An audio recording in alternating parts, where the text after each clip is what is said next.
going on, Degen Nation? Kenny Kim here, bringing you another Fantasy Golf Degenerates podcast this week for the ZOZO Championship. As usual, I'm here with everybody's favorite Canadian, Tyler Tamboline. Tyler, we missed you last week. What is up, my friend? Yes, we're back.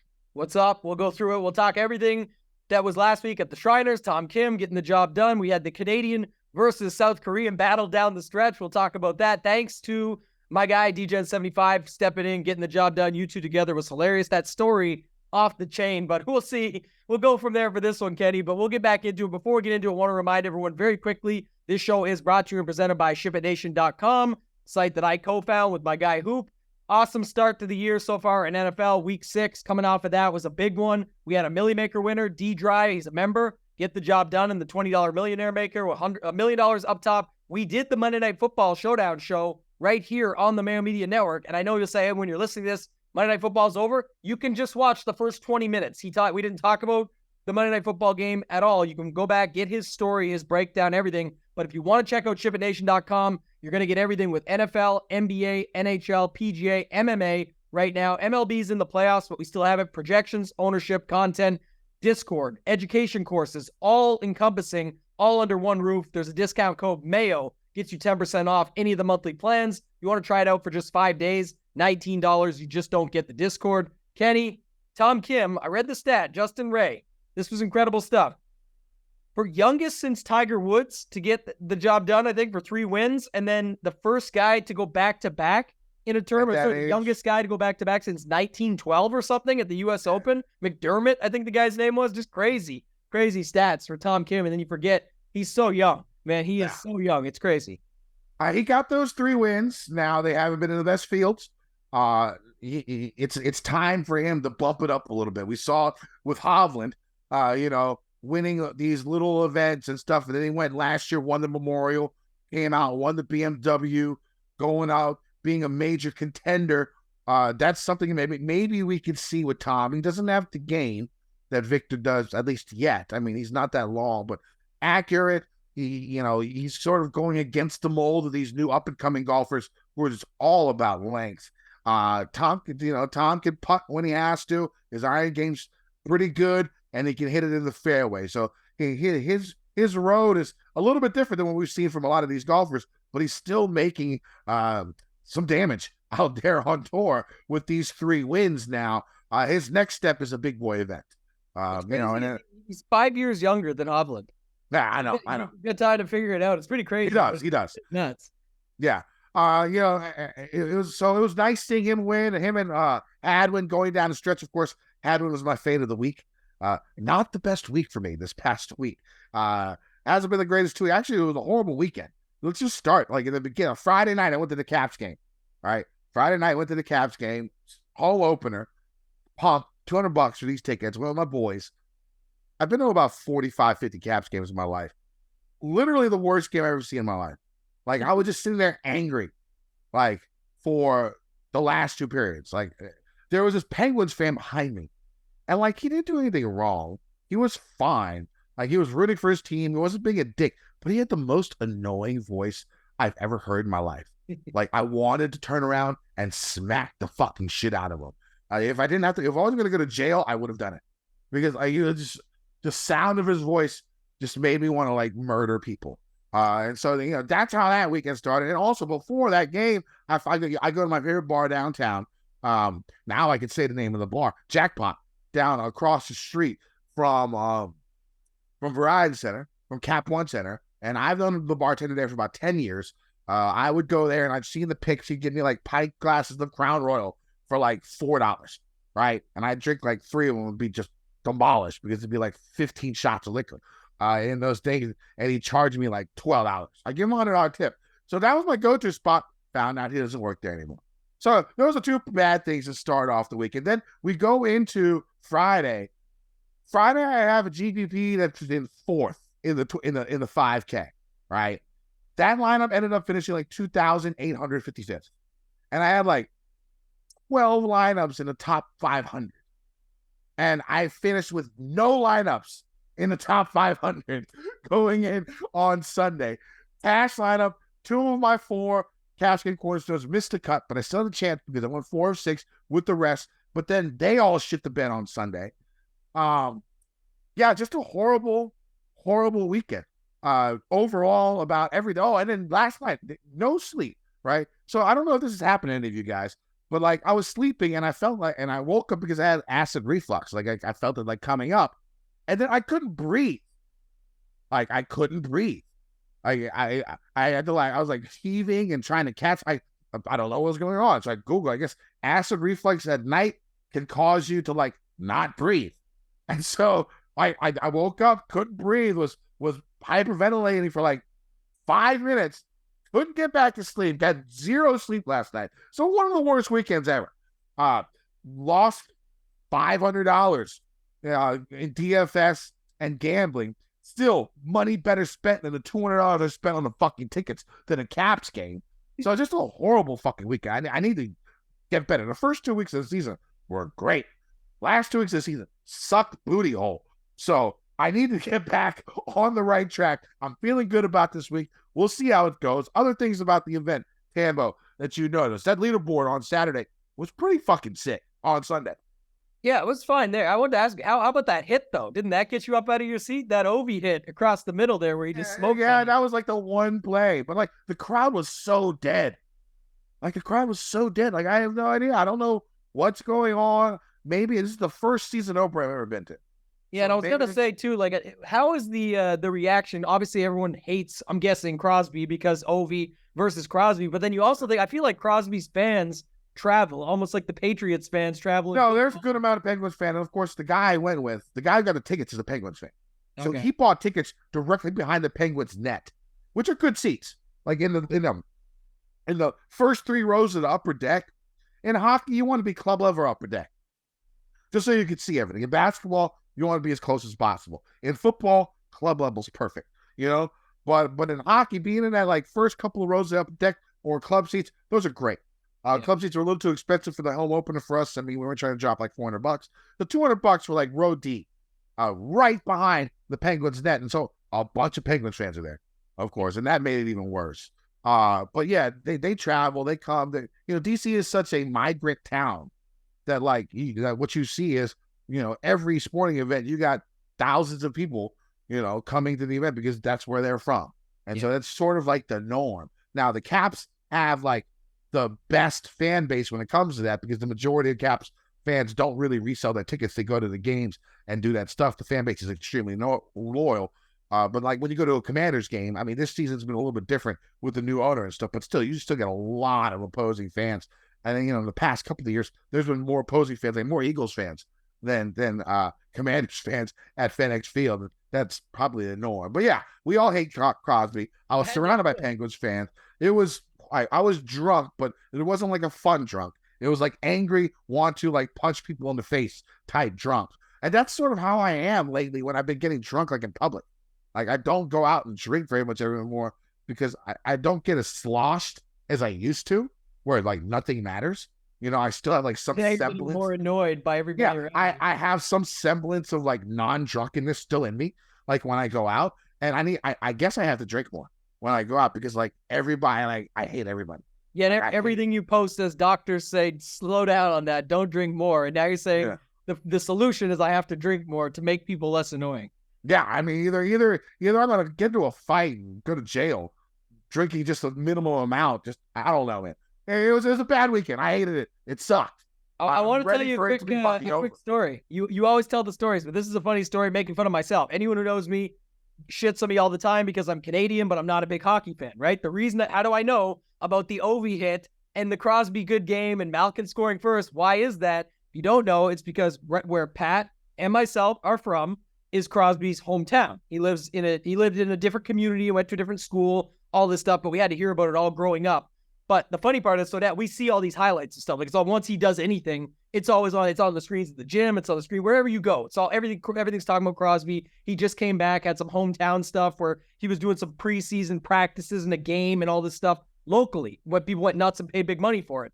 But this is a funny story because when I was a kid, I played. I'm saying like I guess I was like teenager, like in junior high school.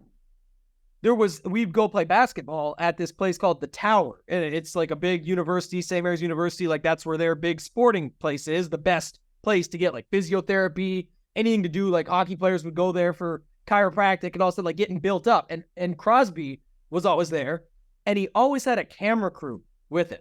Like he was filming himself back then. There's got to be footage. Like everyone knew that this guy's this prodigy. And back then, again, still ignorant to it. But I was like, come on, this guy thinks he's gonna be like Gretzky or something. Like we were literally making fun of it and going on. Like we understood. He's in the paper every day. Back then, the newspaper, yes, saying this guy's a phenom and all this. And we were trying to say, like, is this guy from our area actually gonna be that dude? No, it's not gonna happen. And sure enough, definitely happened. So I was wrong on that one quite largely. But in general, it was just a funny story that growing up, it was always like that.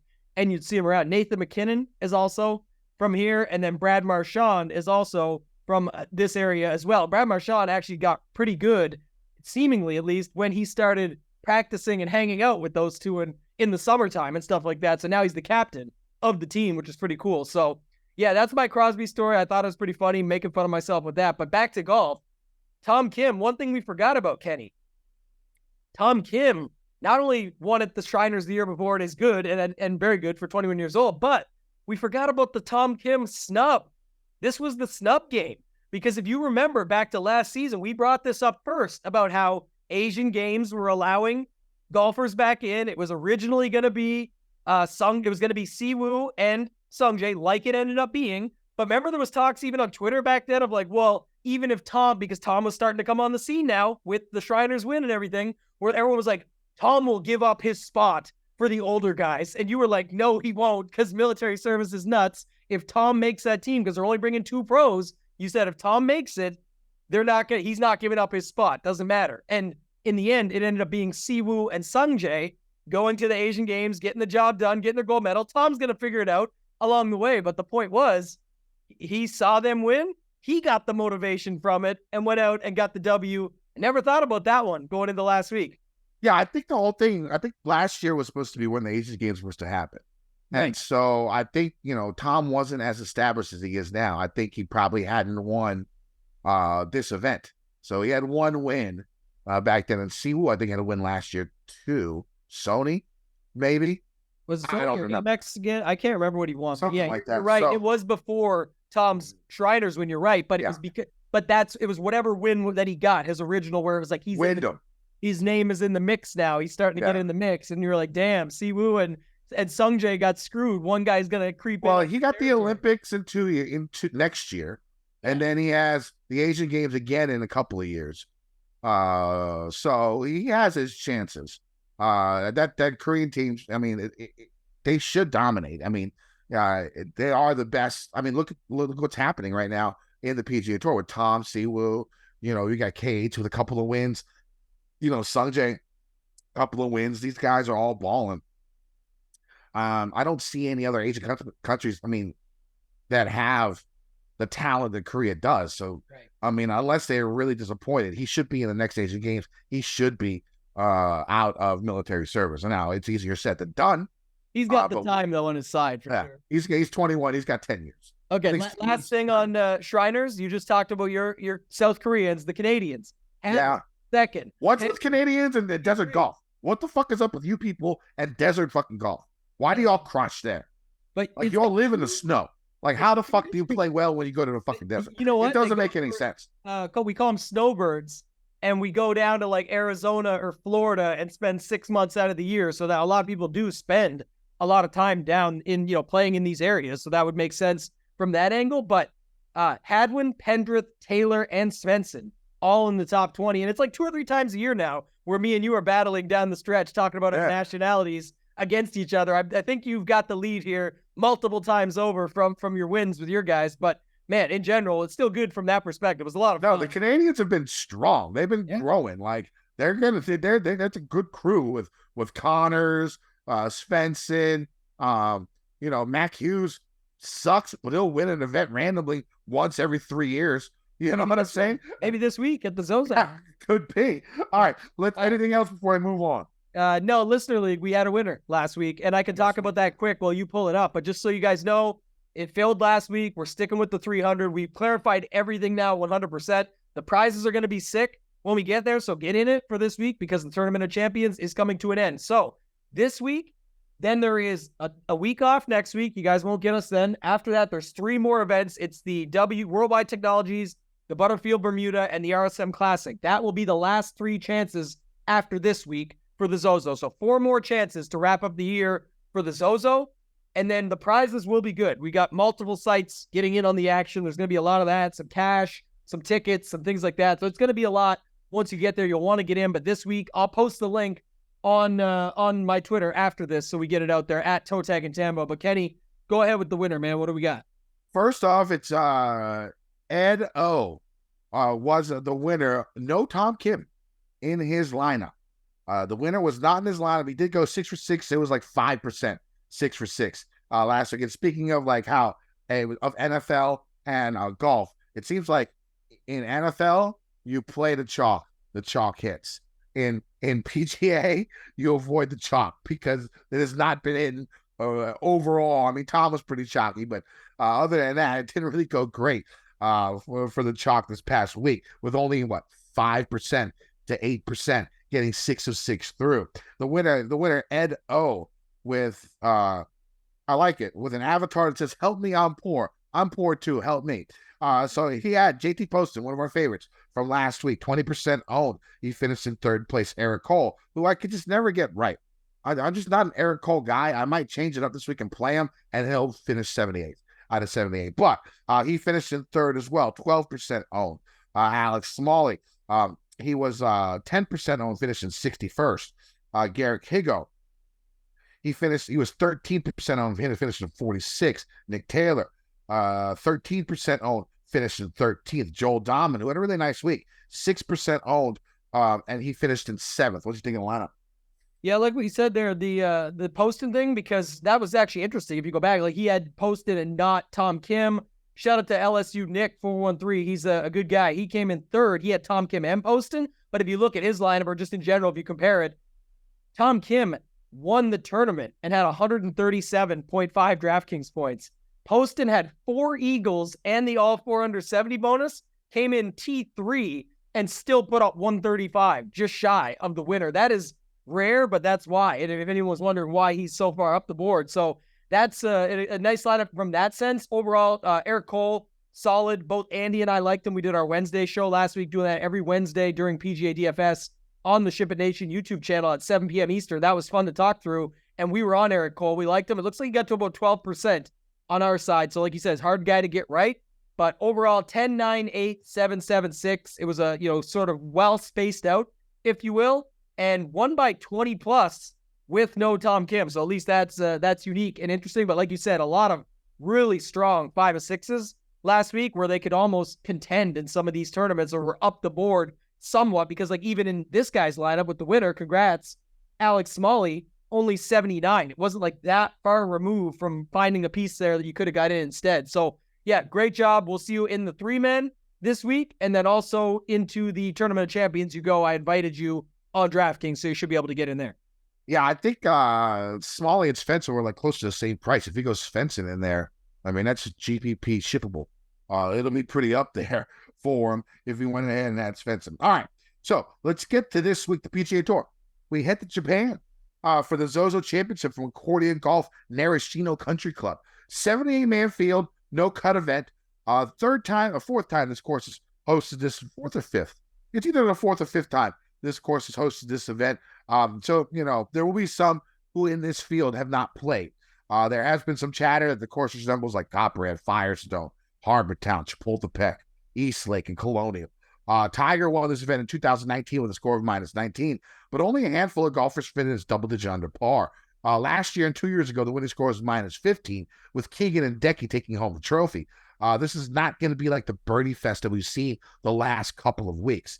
Now, Cantley did win a 23 under, I think, here once before, but it might have been softer conditions. I'm not 100% sure. I'm thinking somewhere in the mid to, low high teens, 15 to 18 under par, I think should be the winning score. Now, Narashino Golf Club, a little bit longer this year, 7,100 yard, par 70, 5 par 3s, 3 par 5s. Different. 5 par 3s, 3 par 5s. The 5 par 3s are all relatively short for tour standards, as none are over 191 yards. There will be plenty of birdies on these par threes as they're not too difficult. Of course, it's going to be weather dependent. Two of the par fives should be reachable by most, and the 600-plus yard 14th will only be reachable by the longest hitters. The par four distance is very unique. 5 of the par fours under 425 yards. The other 5 over 580 yards. Nothing in between. Golfers should be able to take advantage of the short par fours, and par will be a good score on longer par fours. The one thing I do notice about the long par fours is that only one has water in play. Though they might be lengthy, there isn't as much trouble off the tee compared to many of the other holes. Now, off the tee, golfers are going to see tight tree-line fairways that tend to get more narrow after the 280-yard range, with fairway bunkers on water on a few holes. The rough isn't too long, but with zoysia grass, the lie can be unpredictable. A bit of luck will be needed on missed fairways because the ball can either sit up like real nicely on the zoysia grass, or it can sink to the bottom, leaving a possible flyer lie. Even though the fairways are tight, a slight miss won't be too troublesome since the tree line is about 10 yards away from the edge of the fairway. There is some room for error. On approach shots, golfers are going to see 2 greens on every hole. This is a standard for Japanese courses as it spreads out the foot traffic on the greens and helps make green upkeep easier. Only 1 green will be used all week per hole, except on the long 4th hole, which is going to switch greens each round. The size of the green depends on which complex is used on a per hole basis. On most holes, 1 green is larger than the other. If they use a larger greens, they're going to be average in size for tour standards. If they use a smaller greens, which my guess is they will be below average in size for tour standards. As complicated as this is, one thing I know for sure is the fact that these bent grass greens will be the main defense of the course. Golfers have to deal with massive undulation and slope when putting, and since the greens have a bit of speed, 11.5 on the Stimpmeter, putting, not going to be easy. If golfers miss their greens on their approach, they're going to have to deal with numerous bunkers and runoff areas, typically on the front side of the greens. Tambo, what are you looking for in golfers this week? Yeah, a lot of the same stats that you talked about. Again, we at least know this course a little bit. We can base it off of that, but really it's going to be a lot of strategy this week. And when we get into these tiers, Kenny, you'll notice it, but the upper range is obviously all the best guys. We know that, the best that show up here. And so that's that. But this week, actually, the guys in like the $6,500 to $6,900 range are actually pretty playable. So even in the low sevens too. So I'm just saying, like, it really looks like the 8K range is going to go either heavily overlooked and spread out, or, people mix in a little bit here and there, but mostly stars and scrubs is what I'm seeing. So I'm going to look to exploit that. Andy and I will probably talk through it more on the Wednesday show, but I want to go through the tiers and see your thoughts, because this 8-9 down to like $7,600 range basically looks all the same. And the guys above look way better, and the guys below, to me, are all very similar plays. So like 7,400 to 6,900 is very similar to 75 to 8,900. So that's really what I'm looking at when we get into it this week. Well, there's one guy who's not in the DraftKings pricing yet that I think will be in the 8K range, and that's going to be Luke List. And I like Luke a lot this week. I'm just going, there's about 12 names that haven't been priced yet. That's like, like a good portion of the field, like 15% of the field. Still has not been put into the DraftKings pricing so far on Monday at 5 o'clock. I thought what they were saying was he was the first guy that was on the outside looking in. Is that what it is? Because I see him in Golf Betting Systems chart for who's playing. Maybe there's a little further update. My take on it was that people were complaining about it because he didn't get in. They're like, the guy just won and then didn't get in. We could look at it after, but yeah, I saw the last of it, and I thought this is a 78-man event, right? Yeah, I'm trying to count. Yeah, I got it right here on my spreadsheet. Yeah, 78 prices are already in. So yeah, there's. Oh, so maybe I'm wrong. Maybe. The take was the reason what you might have saw and heard is that people are saying that it's likely someone doesn't show up to this or go because it's far to go. Like, it's very likely you could see at least one WD, and then if that happens, in comes Luke List. But I don't see anything else on it. I'm double checking live. Okay, I could be wrong. So it sounds like I am wrong. I was looking at their thing, and I see all these guys with no DraftKings prices next to them. I just figured they hadn't been priced yet, but I didn't know they put alternates on a golf betting system for their course history and recent form chart. So okay, That makes sense because I would have loved to play Luke this week if I had a chance. I would have loved to play Luke. But let's go ahead and start with these tiers. Let's go ahead and start up on the top. We got Ricky Fowler all the way to Xander Schauffele. How you going about them this week? Yeah, first up, Xander up top, just everything, stats-wise, you name it, all that. He should be popular. You go back again, course history, if you will, like obviously Keegan won here, and you got, first 7, 13th, but here, Xander's done just fine, but not, people will say not enough for the price tag, but again, it matters what the guys around him do. I've got Xander coming out pretty good across the board and everything. I'm sure others do as well, but again, it's all not who you play, it's how you play him, it's all what you do with Xander, and I think there's ways you could pair guys up with them up above. If you like some of that 8K range that I just talked about that I think goes overlooked, I think you could definitely do it that way, where you go Xander with a few guys in there as a way to get different. You'll definitely end up, if you get 2 or 3 8K guys, that's just not going to be a common build versus being able to build with 2 guys up top, whether it's Xander with someone like Minwoo Lee, for example, who people like already, and I bet him this morning, but just little things like that. So Xander for sure pops. And then after that, really comes down to just your preference, because if you're going Xander, I feel like he's just too close to Morikawa. Sungjae's cheap enough, 900 less. Sungjae, Fowler, pretty much the other two that I'm looking at right now. I think Morikawa goes left out, and again, it's not like he's played great here, and it's hard to really go to him when Xander is just $200 more, but from tournament perspective, I could see why people could make that case. What are you doing up top? Sungjae's my first cash game cornerstone, and I'm going to break my rules this week because I love Sungjae. I think he's going to win. It was almost my only bet. I almost put 3 units on Sungjae and just called it a day. I was thinking about doing that, but I ended up splitting between him and my second cash game cornerstone, which I'll name here in a second. But, Sungjae's coming off, of course. The first advantage he's going to have is he's been in this area for a month. No time change difference. You don't have to worry about jet lag.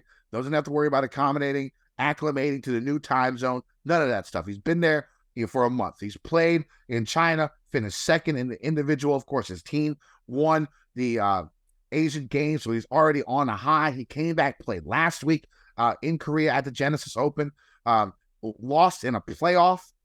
So the man is playing excellent golf. He's been in this part of the world for longer than anyone else in the field that really matters. And then he also has a top 3 finish at this event in the past. I love Sungjae, cash game cornerstone, one of my bets. I got him at 14-1. He was at 22-1 this morning. So he's been bet down. He's going to be a popular play. I don't care. And he's also going to be one of my highest owned GPPs. I don't care. I'm going to ride or die with my Korean dude this week. That's how I'm going to roll. My favorite GPP play, my favorite cash play. Never do this, but I'm doing it this week. Sungjae. That's the guy. I might not even play another guy in the 10K range. If I do, it's going to probably looking at Xander right now because, from par 4 efficiency from 350 to 400 and, 450 to 500, which is every single one of the par 5s that the par 4s that they have on the course, he is ranked first in his field in both. And so if I am going to play somebody else in the 10K range, it's going to be Xander, but I might not.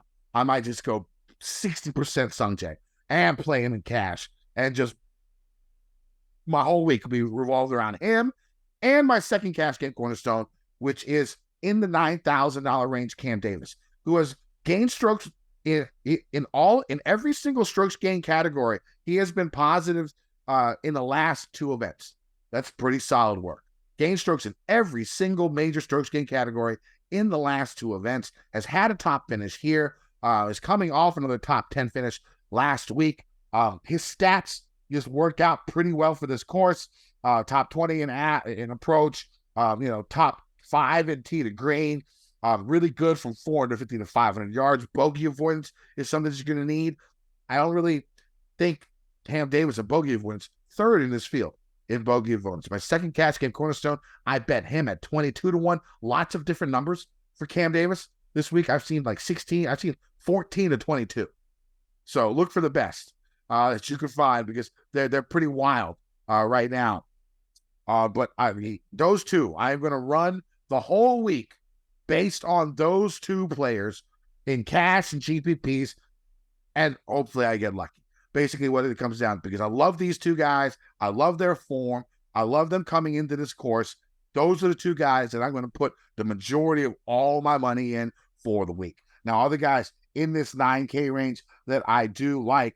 Who was my third cash game cornerstone? I forgot my cash game cornerstones already. That's how it's Norrin when we get down. but that's gonna go down. But I like Minwoo down here again. He won last week in Japan or somewhere in Asia. I don't know. He won last week. It was his like 5th or 6th worldwide win. He's into the top 50 in the world. Again, another guy who has been in this area for longer than others, so he doesn't have to get acclimated to the time. So I really do like him. Thigala coming off his victory. He's had enough time to celebrate. The guy's a baller.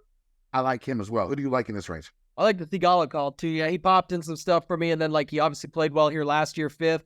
And then you go look at his most recent, which is the win. So you called it, got a little time to rest. Minwoo also mix in. I do like more guys in here. Like I'll take a shot. I guess Eric Cole's 8,900, but you mentioned him earlier. I'll go right back to him. I don't mind him. So those 3, Cam Davis were the 4 guys. Really 3 guys in there, and then Eric Cole to start off that 8K range.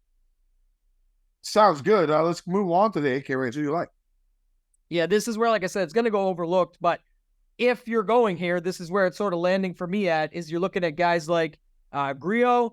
You're looking at, who else here? I have Højgaard, Hostler, Norman could be some flop lag, and then Schenk right down at the bottom. I guess my battle right now is Schenk pops a little bit more, but then you think about Aaron Rye and his game, and it's like if you're missing, like you said, smaller greens, things like that, if you're missing that, if it's not going to be 25 under, 22 under, that's where I just don't have interest in him. So I'm really debating between those 2 at 8K. I guess Norrin, because you're going to like him too. I'll let you talk about him, but I think he's going to be pretty popular here. I bet him to start the day. Baroff hit me up and said, you got to get on this. It's a good number. So I bet him based on the number. It's already dropped. It went from 66 to 45. So I'm happy about that with a top 5 each way. But if he gets super popular in here, first of all, like I said, I'm not going crazy in this range, at least as of now. Second of all, I like some of those other guys I mentioned first anyway, but I get the Norrin play, so I'll let you talk about that and the rest of this range. Yeah, well, the thing about Norrin is he came in last week, had a really good finish, has a couple top 20s here in his career. The thing about Norrin, I think he finished like 7th or top 10 somewhere. He's had 4 or 5 back-to-back top 10s in the last 3 or 4 years. So sort of like when he gets hot, he can stay hot for a couple of weeks. That's one thing I've noticed about him. So I'm just going to go back to him. Guy who's playing well, really good form last week. Come in this week to a course where he has played well. I think 18th and 17th. I'll take that in cash. Give me a top 20 by my third golfer in cash. That's fine with me. I'll go ahead and take that. And so I like Alexander Norrin as my third cash game cornerstone. And Ryan Schenk are the ones that I'm looking at down below. I'll probably play Cole, but the guys in the middle there are the guys that are going to go very low owned. And from a game theory perspective, that might be the way to go in GPPs. Like when you're going Thomas Detry all the way down to Keith Mitchell. Those 5 or 6 golfers, I think, all single-digit owned. So if you have someone that you like in that range, when you're going from Detry, Højgaard, Griot, Hostler, Norman, Mitchell, pick one of your favorites there. What about what do you think about Hostler? I want to ask you about him too, because 16th here last year, but then even go back 7th last week, and then it's 28th, 30th, 20th, 13th with 1 missed cut. The guy's been creeping around the top for a while, and now just $8,500, and it's a smaller field. So he stands out a little bit. I'm not sure if he'd get popular or not, but he's another guy that just everything looks good on paper. The stats still tell a bit of a story. He's good on, good at scrambling, good around the greens. So if he is missing the greens, and then you look at some of the longer, the par 4s here are really short or really long, right? You talked about this, I think, when we talked pre-show, and that's one of the other things. He's really good on that too. So I don't know. There's a lot that stands out for Hostler at 8,500 right there in the middle, I guess. Yeah, let's go to the 7K range. I mean, in the top end, the one guy I sort of like is probably going to be Spawn, a really good back 9. On Sunday, I sort of like that came through. His numbers probably one of the best in the 7K range outside of maybe Hubbard, Michael Kim. Iron game exceptionally strong. Doesn't make too many bogeys. He's somebody that I'm going to look at here. Matt Wallace has been like sneaky good lately. Like the form has been sneaky good. I don't know how many people have seen or recognize his game has definitely improved. I mean, there was a while there last year where he looked like one of the worst players in golf. And his game has definitely turned around. And he's looking strong. So those 2 guys are interested me in the top 7K range. Who do you? Yeah, I think he was one. Spawn was definitely one. I mean, I think he's going to pop for everybody, so we'll leave that one. But Going back to the well, Ben Griffin. I don't hate your Wallace call. Taryn played much better last week. That's another guy I like. Taryn, I mean, Taryn, whoever Taryn was playing with, they shot like a best ball like 56 on Saturday. It was like crazy. Wasn't somebody else? It was like 62-61, right? It was wild. I was thinking like a best ball. Like it shot like a 56. It was so wild. Yeah. Those guys, and the way, the amount of, I like Taryn. The amount of birdies he made, the way he looked last week, just in that round, he was so fire. Like every iron shot was like within 15 feet. It was great. And his numbers actually look pretty decent. So yeah, I can get on board 10. Yeah, I guess Nick Hardy, I'll always play a little bit. But one thing I was going to bring up just back, because we're going to go to the bottom 7K range in a second, but just the Rye versus Schenk thing is fine. But Schenk versus Noren, just back to this. I know you're playing Noren and cash. He's obviously fine. I bet him. Like, I do like a lot of things about Noren, but sometimes I look at stuff like this, and this just stands out to me, so I'll bring it up. But Noren, 17th and 18th here. You talked about it. 2 top 18s. You go to Schenk, 22nd, 28th, and 16th. So basically the same finishes, like, and multiple more times. You see Schenk come off that missed cut. It was on the number. I mean, who knows what Schenk could have done over that weekend. He's a guy that can post a 62 if others can. Like, he definitely is a guy that could have done it. So he misses by the number. That'll throw people off. But before, here's the thing. You go to Noren, it's coming off of a third. So people just naturally go with that. But before, 43rd, miscut, and 38th. So it's a 3 results and a miscut. A 38th, a 43rd, a third, and a miscut. But people go so heavily on what have you done for me last week that it's like, okay, let's do Schenk in basically the same time frame. Miscut first, right in your thing, on the number. But before that, 6th, 6th, and 34th. Well, Schenk is in my cash line on there. Well, there you go. So you're playing it anyway, but I do think a lot of people will look at it and just say, Schenk screwed me last week or whatever. Like, he'll get ownership because of the projection. Yeah, I'll be 100% honest. I had the first 4 guys I had in my cash game cornerstone were those 3 and Schenk. It wasn't Noren. Then I read Bamford's article, and his 4 bets were Sungjae, Cam Davis, Schenk, and my last cash game cornerstone. Which I was like, I can't copy fucking Bamford golfer the golfer with my cash game cornerstone, even though I came up with them before I read his article. Yeah. So I was like, it's the confirmation bias. Yeah, well, that's when the confirmation was like, okay, well, those are the guys I'm going with, but just to be different, I like Noren, so I went Noren instead of Schenk. So I wouldn't just literally copy his exact 4 fucking bets. I love Steve, one of the sharpest minds out there. If you haven't followed Bamford Golf, go and said, I swear, I'm not like plagiarizing him. Those are the guys that I liked. Obviously, I liked beforehand. It's an article that everybody reads every week, so I think that is key. And if you don't, you should. But I'll take us into this next range. I was going to say, another guy you mentioned about guys playing well, like Matt Wallace.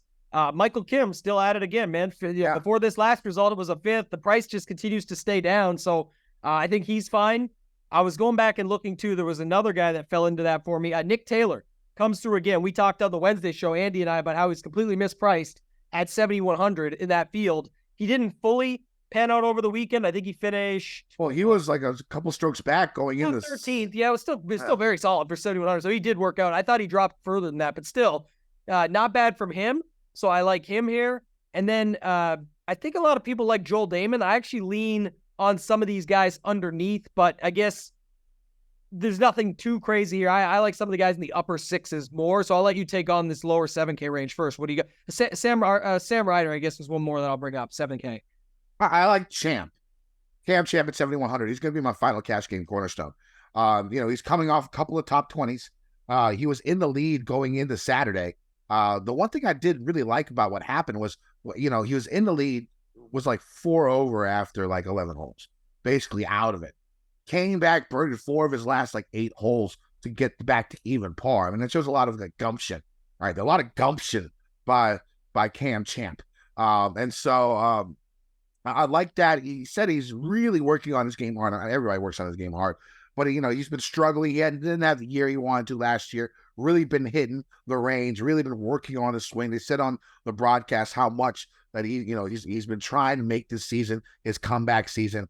And I think he's been playing pretty damn well. the first couple of times out that we've seen him in the fall. I'm just going to ride the hot hand. He has 2 top 10s here in 2 appearances. So my 4 cash game cornerstones for this week are going to be Sungjae Im at 10,200, Cam Davis at 9,500, Alexander Noren at 8,100, and Cam Champ at 7,100. Leaves you, I think, 15K, more than 15K to finish out the rest of your lineup. I do like Ryder. Like you said, he might possibly be in my cash lineup as well at $7,000. So that you might have gotten my full cash lineup in this episode. Hopefully, it's going to be better than the last 2. Swing season, baby. The swing season's here. Yeah. And so I like the Michael Kim call. I like the Nick Taylor call. One guy who, might pick up a little steam is Ryo Hisatune. The thing about him is, the thing about this event last year, we saw a lot of Japanese guys that we did not know have some pretty fucking high finishes. And so he was one of them. I think he finished like 12th or 13th here last year. He's coming off a win about 3 weeks ago over on some tour over there in Asia. The guy's a solid golfer. He's someone that you could look at. I think that might draw, very low ownership here in this range. Other than that, I mean, Sam Ryder, maybe a little Dylan Wu down here. Let's go to the 6K range because one more thing, and then I'll let you do the 6K range first. I just want to say this because you brought up a good point. So, who did you just mention at 7,200? Hisatune. Yeah, and Kanaya is there as well. That's what I was going to say. So those two, this is just an interesting tidbit for me, is looking at the betting odds. Joel Damon on the, this is still a PGA Tour, but still like on a main event last week, had a good finish. He's still 80-1 on some of the books, where Kanaya's at 55 and Hisatune is at 60-1. Yeah. So it's just, they stand out, and you see he came 12th here last year. Kanaya's got a 7th here. Just came 27th, 3rd, 60, and a win himself over on one of the Asian tours. So just to bring that up, I mean, that's some of the things people don't look at, but definitely a thought of those guys could be some options down here. And why I mentioned there's a lot of guys from Michael Kim and down. We said Kim, you can go to Kurt Kitayama if you want. There is Nick Taylor, Kanaya, Hisatune, Champ, and Wu and Ryder and all those guys. But just to mention one last thing, and then I'll let you go, is Champ, if he's actually back, Kenny, this is a very, very bad / good for us price on him at 7,100, because if he's actually back, and he's got 2 8th places here already, and now he's actually playing good. So I don't know where the ownership will end up. We'll see on Wednesday, but man, at 7,100, that could just be a bad price, and you should just get him in there. So we'll see. Yeah, I think it's a bad price. Now, the 6K range is tough. I mean, Cadesley stands out at $6,900. Sure. Coming in 7th place last week, top 20 finish here in the past. I mean, Nathan Smith is a guy who, he's been playing okay here lately, but did finish top 10 last year. If you're looking deep down the barrel, you can look at Makumu Horikawa, finished 16th here last year. I think he's like $6,200. Finished 3rd last week over in Asia. Horikawa. Yeah, stone minimum, I think, 6,000. Is it 6,000? Okay, yeah. He's a guy that you can take a peek at. But other than that, man, this is especially when you get under 6,500. I mean, it's like nobody. Yeah. I mean, who do you like? Yeah, I like the Horikawa call. Semikawa is also down there at 6,100. I like him. Yeah, don't sleep on the Japanese players. Yeah, this week these guys have played well. Japanese players have played well at this course throughout the years. You're gonna get 2 or 3 to finish in the top 20. Now you got to pick the right ones, but there's gonna be 2 or 3 to finish top 20. But I think some of it's to do with too, like you said, it's just a big travel. It's a high, like that's why people think Luke List is getting in. They're like, not everyone that's not over there is gonna want to travel. There can be issues, there can be things like just people don't get into it. But it's a big time event, so at the end of the day, you mentioned it, but like some of those thoughts you had earlier on like Sungjae and Minwoo, even though they're going to be chalky because of it, it's still not a bad idea. Like you said, just to get in the mix there. And then Kevin Yu, Mackenzie Hughes, Nakajima, another one that, you could go to 6,800. Riley and KH Lee. Buckley, I guess, was another guy too there at 6,900 that I could tell. Harry Hall had a decent week last week too. I could probably get behind Hughes and Hall. Because this seems like the type of course. Like more the course that he had people said he had good numbers at that course, and he does.